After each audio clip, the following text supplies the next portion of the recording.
जय हिंद दोस्तों। ए to be to study की यूट्यूब चैनल पर मैं रंजीत केसरी आप सभी का एक बार फिर से हार्दिक स्वागत करता हूं।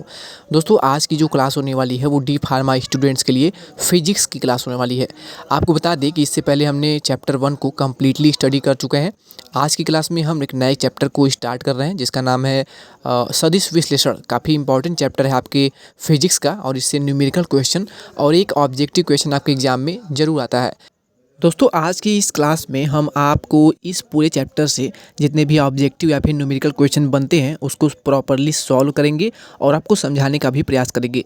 तो चलिए आज की क्लास को स्टार्ट करते हैं। क्लास स्टार्ट करने से पहले अगर चैनल पर पहली बार वीडियो देख रहे हैं तो चैनल को सब्सक्राइब करके बेल आइकन को जरूर प्रेस कर ले। आपको यहाँ पर डी फार्मा इंट्रेंस की फुल प्रिपरेशन के साथ साथ यूपी पॉलीटेक्निक के, चाहे आप डी फार्मा के स्टूडेंट हो चाहे आप पॉलीटेक्निक का कोई भी कोर्स कर रहे हो, हर एक पल पल की अपडेट यहाँ पर आपको मिल जाती है। तो चलिए क्लास को स्टार्ट करते हैं। आज का पहला क्वेश्चन है, निम्नलिखित में से अदिश राशि कौन सी है। दोस्तों अदिश राशि और सदिश राशि ये एग्जाम में बार बार पूछा जाता है और इसमें बहुत सारे छात्र कन्फ्यूज भी होते हैं। दोस्तों इसके लिए मैंने आपके लिए एक सॉल्यूशन भी बनाया हुआ है। चलिए सबसे पहले उसे देख लेते हैं। दोस्तों फिगर में आप देख रहे हैं, ये मैंने आपको समझाने के लिए ही काटा हुआ है। कुछ राशियाँ ऐसी होती हैं जिनका केवल परिमाण होता है, उनकी कोई दिशा नहीं होती है, उन्हें हम अदिश राशियाँ कहते हैं। दोस्तों जिन राशियों में दिशा नहीं होती है कोई, केवल उसका मान होता है, उसे हम अदिश राशियाँ कहते हैं। जैसे आप देख रहे हैं, द्रव्यमान यानी हम किसी भी द्रव्य को मापते हैं, उसका कोई दिशा की आवश्यकता उसमें नहीं होती है।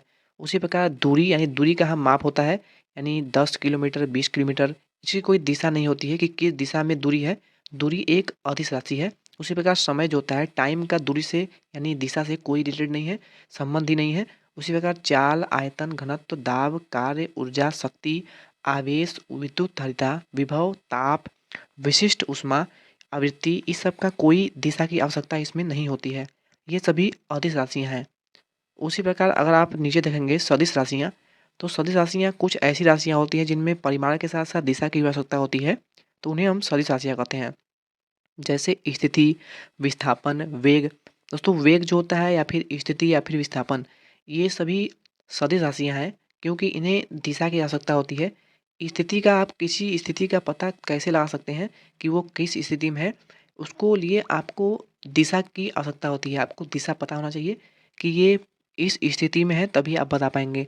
उसी प्रकार विस्थापन, वेग, त्वरण, बल, भार, संवेग, आवेग, विद्युत विक्षेत्र, चुंबकीय बल क्षेत्र, धारा, घनत्व, ये सभी सदिश राशियाँ कहलाती हैं। ये सब आपको याद होना चाहिए और अगर आप समझ गए होंगे तो आपको ये बिल्कुल अच्छे समझ में आ जाएंगे। ये हमारा जो चैप्टर है ये वेक्टर एनालिसिस का है और इससे एग्जाम में प्रश्न बहुत कम मात्रा में पूछे जाते हैं, पर इससे जो प्रश्न पूछे जाते हैं वो एग्जाम में बार बार पूछे जाते हैं। तो दोस्तों उसी प्रकार हमारा आज का पहला प्रश्न है कि इसमें से अदिश राशि कौन है। आपको 4 ऑप्शन दिया हुआ है, विस्थापन, त्वरण, विद्युत क्षेत्र और कार्य। तो इसमें से जो अदिश राशि है, ये आपका कार्य जो है ये अदिश राशि है, क्योंकि विस्थापन, त्वरण और विद्युत क्षेत्र अभी मैंने आपको बताया ये सभी सदिश राशियाँ हैं। इन सभी के लिए दिशा की आवश्यकता होनी चाहिए और जो परिमाण की होती है उसकी भी आवश्यकता होनी चाहिए, पर कार्य जो होता है ये केवल परिमाण को बताता है। तो ऑप्शन नंबर डी जो है यही हमारा बिल्कुल करेक्ट आंसर होगा। अब देखिए दूसरा प्रश्न है, निम्नलिखित में से सदिश राशि कौन सी है। तो दोस्तों तापमान, कैलोरी और वाट जो है ये सभी आपकी अदिश राशियाँ हैं, इनके लिए दिशा की कोई आवश्यकता नहीं होती है, पर पृष्ठ तनाव जो है ये आपके सरफेस को बताता है, तो इसके लिए आपको दिशा को आवश्यकता होती है और परिमाण की भी आवश्यकता होती है। ये आपकी सदिश राशियाँ कहलाएंगी। अब चलते हैं नेक्स्ट क्वेश्चन पे। तीसरा क्वेश्चन है, किस सदिश का घटक होता है। दोस्तों सदिश जो होता है इसका एक घटक होता है। ऑप्शन नंबर ए दिया हुआ है, सदैव इसके परिमाण से कम होता है, सदैव इसके परिमाण से अधिक होता है या फिर सदैव इसके परिमाण के बराबर होता है। दोस्तों जो सदिश राशियाँ होती हैं इनका घटक जो होता है ये तीनों को फॉलो करता है, यानी ऑप्शन नंबर डी जो है उपरोक्त में से कोई नहीं। इनमें से कोई भी सदिश राशियाँ का घटक नहीं होता है जिनमें ये गुण पाया जाए। तो ऑप्शन नंबर डी यानी इनमें से कोई नहीं, यही हमारा करेक्ट आंसर होगा। चौथा क्वेश्चन है, शून्य परिमाणी परिणामी उत्पन्न करने के लिए किस समान परिमाण सदिशों की न्यूनतम संख्या कितनी होगी। शून्य परिणामी उत्पन्न करने के लिए समान परिणाम सदिशों की न्यूनतम संख्या 2, यानी कि कम से कम 2 राशियाँ होनी चाहिए शून्य परिमाण में उत्पन्न करने के लिए। ऑप्शन नंबर ए जो है राइट आंसर हो जाएगा। पाँचवा क्वेश्चन है, यदि बलों का सदिश योग उनके सदिश अंतर के लंब के स्थिति में बल होंगे, लंबवत स्थिति में बल होंगे। यदि बलों का सदिश योग उनके सदिश अंतर के लंबवत स्थिति में बल होंगे। ऑप्शन नंबर पाँचवा का जो है ये ऑप्शन नंबर बी होगा, यानी कि परिमाण में परस्पर बराबर। सेम चौथे प्रश्न के ही तरह ये प्रश्न है और ऑप्शन नंबर 20 का राइट आंसर होगा। छठा क्वेश्चन हमारा है, इसे थोड़ा छोटा कर लेते हैं। दो सदिशों ए तथा बी के परिमाणों का गुणनफल 12 है तथा ए तथा बी का अदिश गुणनफल 6√3 है। वेक्टर ए तथा वेक्टर बी के बीच कोण क्या होगा? दोस्तों न्यूमेरिकल बेस्ड क्वेश्चन भी एग्जाम में पूछे जाते हैं। इससे इनके बीच कोण ज्ञात करने के लिए फार्मूला होता है cos theta is equal to A into B vector A into vector B by A B. दोस्तों यहाँ पे आपको ए बी और ए इंटू बी दोनों का मान दिया हुआ है, तो यहाँ पे हम रख लेते हैं इसको। 6√3 दिया हुआ है और इसके जो नीचे ए इंटू बी का मान दिया हुआ है वो दिया हुआ है आपका 12। दोस्तों 6 से 12 आपका डिवाइड करेंगे तो 2 आ जाएगा, इन द रूट 3/2 आ जाएगा, जो कि इन द रूट 3/2 जो होता है ये cos 30 अंश का मान होता है। थीटा इक्वल टू 30 डिग्री आपका ये करेक्ट आंसर आ जाएगा। तो अगर आप ऑप्शन देखेंगे तो ऑप्शन के अकॉर्डिंग ऑप्शन नंबर ए जो है ये हमारा करेक्ट आंसर होगा। ऑप्शन नंबर ए बिल्कुल करेक्ट आंसर होगा। इस प्रकार का क्वेश्चन एग्जाम में एक क्वेश्चन अवश्य पूछा जाता है। दोस्तों सातवां क्वेश्चन है, ए प्लस बी इक्वल टू सी व वेक्टर ए तथा वेक्टर बी के बीच कोण 120 अंश है तथा ए इक्वल टू बी, यदि A vector plus vector B plus vector C equal to 0 तो ए तथा बी के मध्य कोण क्या होगा? दोस्तों वेक्टर बी और vector A plus vector C का जो मान है वो 0 दे दिया है, इसलिए जो vector A plus vector B equal to C का मान जो 120 डिग्री दिया हुआ है तो इसका मान भी 120 डिग्री ही होगा। ऑप्शन नंबर बी जो है हमारा करेक्ट आंसर होगा, क्योंकि ए इक्वल टू बी आपका जो है बराबर है। आठवां क्वेश्चन है, वेक्टर डेल वेक्टर ए तथा वेक्टर ए के मध्य कोण का मान क्या होना चाहिए ताकि del vector A equal to vector mod में ए आपका दिया हुआ है। तो इसके अकॉर्डिंग आप देखेंगे अगर आठवां क्वेश्चन, तो आठवां जो हमारा प्रश्न है इसका करेक्ट आंसर होगा डी, यानी कि 0, क्योंकि ये आपका जो माड में दिया हुआ है और ऑप्शन नंबर डी जो हमारा 0 यही हमारा 0 डिग्री करेक्ट आंसर होगा। दोस्तों 11वां क्वेश्चन है, यदि ए इक्वल टू बी तो vector A plus vector B तथा vector A minus vector B के मध्य कोण क्या होगा?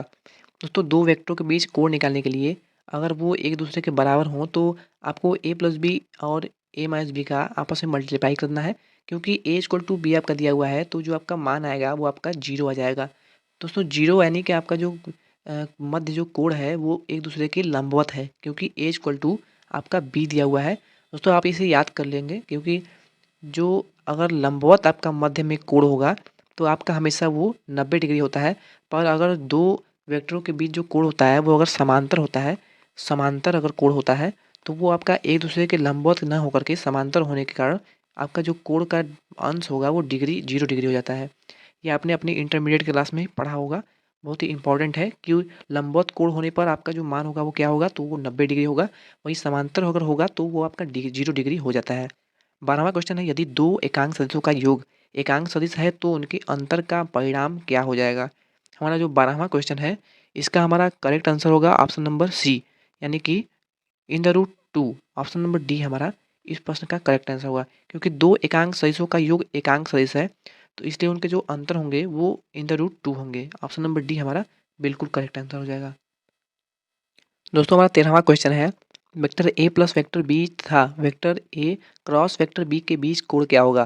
दोस्तों vector A plus vector B जो है एक दूसरे के समांतर हैं, पर ए वेक्टर और वेक्टर बी जो है ए क्रॉस जो है एक दूसरे को लंबवत बताता है। तो लंबवत होने के कारण ये दोनों जो हैं इनके जो मध्य कोण होगा वो 90 डिग्री हो जाएगा, यानी 90 डिग्री। 90 डिग्री को आप अगर पाई के रूप में लिखना चाहें तो आप पाई/2 लिख सकते हैं, क्योंकि पाई/2 जो होता है ये आपको 90 डिग्री का मान बताता है। क्योंकि अगर आप पाई/2 में 180 से मल्टीप्लाई करेंगे तो ये आपका पाई का जो मान होता है वो 180 डिग्री होता है। अगर आप यहाँ भी लिखना चाहें तो आप जब इसे डिवाइड करेंगे तो आपका ये 90 आ जाएगा। तो इसके अकॉर्डिंग आप ऑप्शन नंबर बी जो है 90 डिग्री, ये हमारा बिल्कुल करेक्ट आंसर हो जाएगा। 14वां क्वेश्चन है आई प्लस जे के अनुदिश एकांक सदिश क्या होगा। दोस्तों आई प्लस जे के अकॉर्डिंग पूछा हुआ है। तो एकांक सदिश ज्ञात करने के लिए फार्मूला होता है vector A plus vector B plus vector C या फिर vector I plus vector J. यहाँ पे दो ही मान दिया हुआ है तो वाई आई प्लस जे और इसके बटा या जो जे के जो मान होते हैं यहाँ पे एक छिपा हुआ है और यहाँ पर भी एक छिपा हुआ है, तो दोनों का आपको वर्क करना होता है कौड़ी में। एक का स्क्वायर कर देंगे और प्लस एक का फिर स्क्वायर करेंगे। जब इसे आप सॉल्व करेंगे तो आपका आएगा आई और फिर प्लस वेक्टर जे बाई एक और एक आपका जुड़ जाएगा और आपका जो कौड़ी में आया था इन द रूट 2। तो इसके अकॉर्डिंग आप देखेंगे तो ऑप्शन नंबर सी जो है ये बिल्कुल करेक्ट आंसर होगा। दोस्तों आपके क्वेश्चन के अकॉर्डिंग आप यहाँ पर आई जे और के भी कर सकते हैं, इसे आप ध्यान रखिएगा। अब देखिए 15वां क्वेश्चन, यदि p equal to 12 q equal to 5 r equal to 13 तथा p plus q equal to r है तो p तथा q के मध्य कोण क्या होगा। 15वां हमारा बहुत ही मोस्ट इंपॉर्टेंट क्वेश्चन है क्योंकि आप दिया हुआ है P square plus Q square equal to R square तथा पी तथा क्यू परस्पर लंबवत होंगे, अर्थात इनके जो मध्य कोण होगा वो 90 डिग्री हो जाएगा। ऑप्शन नंबर डी जो आप देख रहे हैं ये हमारा 90 डिग्री हो जाएगा क्योंकि P square equal to Q square equal to R square होगा तो मध्य जो कोण होगा वो डी हो जाएगा पाई/2। हमारा 16वां क्वेश्चन है, दो सदिशों पी तथा क्यू एक तल में है परंतु सदिश आर उनके तल में नहीं है। ऐसी स्थिति में p plus Q plus R का मान क्या हो जाएगा। दोस्तों आप जानते होंगे कि p plus Q plus R जो है ये शून्य तभी हो सकता है जब p क्यू तथा आर में एक तली हो यानी एक समतल में हो, तभी ये आपका सदिश हो सकता है। तो 16वां जो हमारा क्वेश्चन है p प्लस क्यू आर जो एक शून्य शून्य का मान इसका तभी होगा जब एक समतल में होंगे एक तली में होंगे। तो इस प्रकार हमारा जो 16वां क्वेश्चन है उसका ऑप्शन नंबर बी जो है शून्य नहीं हो सकता। ऑप्शन नंबर बी हमारा करेक्ट आंसर होगा। आई थिंक आप इस प्रश्न को समझ गए होंगे। चलते हैं अगले क्वेश्चन पे। 17वां क्वेश्चन हमारा है, एक एकांक सदिश 0.4 आई प्लस 0.8 जे प्लस 0 बी के में बी का मान क्या होगा। दोस्तों बहुत ही मोस्ट इंपॉर्टेंट क्वेश्चन है और इस प्रकार का क्वेश्चन एग्जाम में पूछा जाता है। इसे आप कैसे सॉल्व करेंगे, आपको जो मान दिया हुआ है आपको उसका स्क्वायर करके ऐड करते जाना है। यानी 0.4 जो है इसका मान इसका स्क्वायर और इसके प्लस में 0.8 का होल स्क्वायर प्लस बी का होल स्क्वायर इक्वल टू आपको एक रख लेना है या फिर एक का स्क्वायर कर लेना है। जब इसे आप सॉल्व करेंगे तो आपका बी स्क्वायर इक्वल टू आ जाएगा 1 और आपको अगर आप इसे सॉल्व करके ऐड करेंगे इन दोनों का मान तो आपका 0.8 आ जाएगा। जब आप एक में से 0.8 माइनस करेंगे, चलिए हम यहाँ पे कलर चेंज कर लेते हैं। जब आप इसे माइनस करेंगे तो आपका 1 में से 0.8 माइनस करने पर आपका 0.2 वैल्यू आ जाएगा जिसे आप कौड़ी में रखे हुए हैं। तो जब इसे आप रूट स्क्वायर निकालेंगे इसका तो बी इक्वल टू, क्योंकि यहाँ पे बी स्क्वायर है तो बी इक्वल टू आपका जो है ये इन द रूट 0.2 आ जाएगा। तो अगर आप ऑप्शंस देख लेंगे तो इसका जो ऑप्शन नंबर डी है 0.2 यही हमारा बिल्कुल करेक्ट आंसर हो जाएगा। आई थिंक आप समझ गए होंगे और जो आपको मैंने फार्मूला बताया इसी फार्मूले पे क्वेश्चन पूछा जाता है, यानी कि इसका स्क्वायर और प्लस इसका स्क्वायर प्लस इसका स्क्वायर। आई जे के जो है ये एक वैल्यू नहीं होगा क्योंकि वैल्यू जो है आपका ये 0.4 0.8 और बी जो है आपकी वैल्यू है, ये आपका फार्मूला होता है, वेक्टर का समीकरण होता है आई प्लस जे प्लस के। तो इसका आपको स्क्वायर करना है और इसको इक्वल टू जो है आपको एक का स्क्वायर कर लेना है। इतना करके आपको सॉल्व कर लेना है, आपका आंसर आ जाएगा। दोस्तों 18वां क्वेश्चन है, आई प्लस जे प्लस के तथा आई के मध्य कोण क्या होगा। दोस्तों आई प्लस जे प्लस तथा के आई के मध्य कोण क्या होगा। तो अगर आप आई के मध्य इसका कोण निकालेंगे तो आपका हो जाएगा आई प्लस जे प्लस के बाई आई। अगर आप देखेंगे तो ऑप्शन नंबर डी जो है हमारा करेक्ट आंसर होगा क्योंकि इसमें से कोई भी ऑप्शन आपका मैच नहीं कर रहा है। ऑप्शन नंबर डी हमारा बिल्कुल करेक्ट आंसर हो जाएगा। 19वां क्वेश्चन है, 4 तथा 3 परिमाण वाले दो सदिशों के परिमाणी का परिमाण एक है, उसके मध्य कोण का मान क्या हो जाएगा। 19वां हमारा क्वेश्चन है तो इसको आप कैसे सॉल्व करेंगे।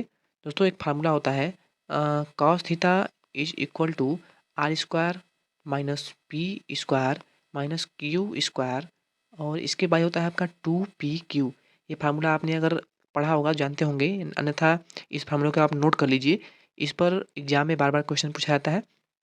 जब आप इसमें मान रखेंगे तो cos थीटा आपका इसके बराबर हो जाएगा। आपको यहाँ पे 1 दिया हुआ है, यहाँ पे परिमाण, तो 1 आपका और उसके माइनस 16 और इसके बाद आपको क्यू माइनस क्यू स्क्वायर करना है। माइनस क्यू स्क्वायर यानी कि 9 हो जाएगा, 3 तरीके 9 हो जाएगा और 4 का स्क्वायर यहाँ पे 16 हो गया। इसके बटा आपको 2 पी क्यू करना है, 2 इंटू 4 इंटू 3 कर लेना है। जब इसे आप सॉल्व करेंगे तो आपका जो मान आएगा, क्योंकि जब इसे आप सॉल्व करेंगे तो आपका जो मान आएगा वो आपका माइनस में 1 आएगा।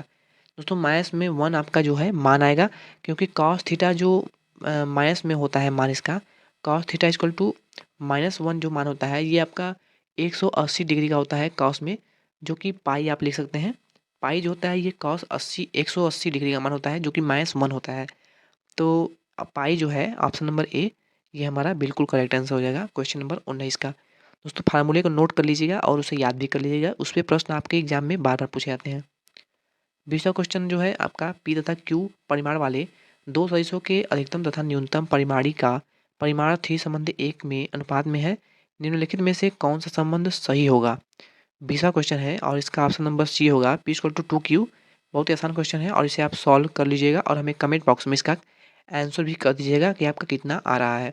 अगर आप इस प्रश्न को नहीं सॉल्व कर पाते हैं तो हम आपको नेक्स्ट वीडियो में बता देंगे, क्योंकि वीडियो काफ़ी लंबी हो जा रही है।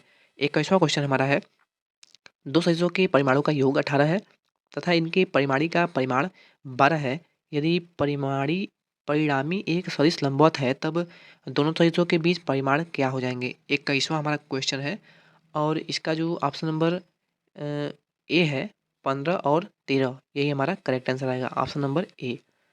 दोस्तों अगर आप इंटरमीडिएट में पढ़े होंगे ठीक से तो आप इस प्रश्न को आसानी से कर पाएंगे।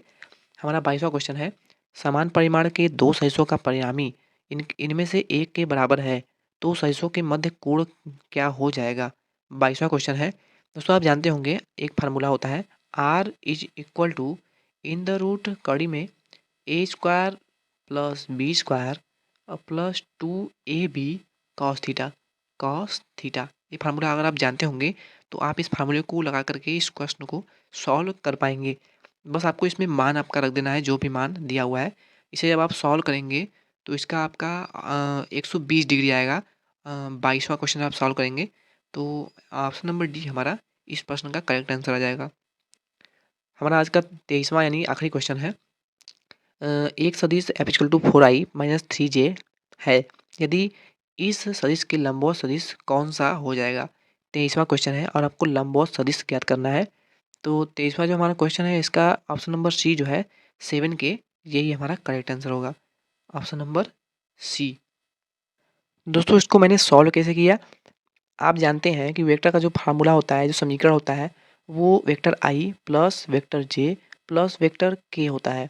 पर आप यहाँ पे देखेंगे तो 4i प्लस माइनस 3j ये इतना ही दिया हुआ है। तो इसको सॉल्व करने के लिए आपको ए स्क्वायर माइनस बी स्क्वायर के फार्मूले पे रख देना है और आपका जो वेक्टर नहीं दिया हुआ है वही आपका मान आएगा। यानी कि अगर आप 4 का स्क्वायर करेंगे तो आपका ये 16 आ जाएगा, वहीं अगर आप 3j का स्क्वायर करेंगे तो आपका ये 9 आ जाएगा। जब आप 16 में से 9 को माइनस करेंगे तो आपका ये 7 आ जाएगा, जो कि 7 के आपका वेक्टर में ये आपका करेक्ट आंसर होगा। ये जो 7K आया है वो सदिश इस सदिश के लंबवत सदिश होगा, तो ऑप्शन नंबर सी हमारा बिल्कुल करेक्ट आंसर होगा। दोस्तों ये था हमारी आज की वीडियो का आखिरी प्रश्न और इस सदिश विश्लेषण चैप्टर का यानी कि वेक्टर एनालिसिस चैप्टर का पूरा क्वेश्चन जो भी संभावित प्रश्न आपके एग्जाम में पूछे जाते हैं। वीडियो अगर अच्छी लगी हो तो वीडियो को लाइक कर दें और अगर चैनल पर पहली बार विजिट कर रहे हैं तो चैनल को सब्सक्राइब अवश्य कर लें। मिलते हैं नेक्स्ट वीडियो में इसके नेक्स्ट चैप्टर के साथ, तब तक के लिए धन्यवाद, थैंक यू।